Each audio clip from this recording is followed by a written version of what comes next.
We're now ready to use our onboarding engine to scale to onboard multiple sub-accounts.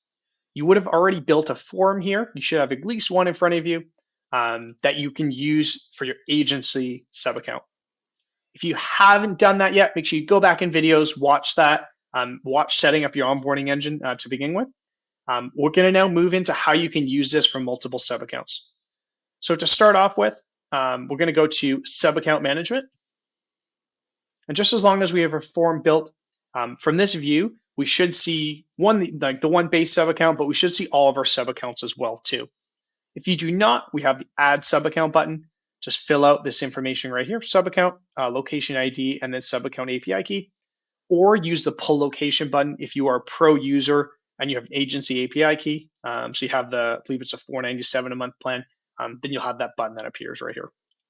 If not, you'll just have to manually do that. Now, by default, you can set a form right here. So if you have your one form that you use for everything, every new sub-account will automatically get assigned that. That's the simplest way. If you have multiple forms, what you'll have to do is go in and manually assign it. So just as an example, I'm going to do this for the quick start again. Again, this was the first one we used. We'll pretend like this is a live customer account. To start off with, it'll look like this right here. So select onboarding form. When you select the onboarding form, you'll see a little blue circle that appears. That's going to generate the real link. When you click that, that'll copy to your clipboard, and then you paste that into one of your tabs, and it's going to look like this. So this is your real form. When I say real, this is the form when you fill out these fields. It's going to edit the custom values, and the custom values that are filled through templates, through workflows that make the snapshot function and look really good as well too. So this is live. First use case is you can send this as an email. You could review this with your customer as well too to fill this out. The second use case is doing the same thing that you did with your agency sub-account and setting this as a custom menu link. Now to do this, as a reminder, where we grab that link is go back to the onboarding engine, onboarding form link, and we copy this right here. Now this is going to allow us to be dynamic in how we build, in how we use our custom menu links. So instead of building a new link for every customer, we can just use one, and then we don't need to think about it again. So what we'll do is we copy this right here, and then we go to settings, and then from here, go to custom menu link. You should have already had one custom menu link built. You can use that same one.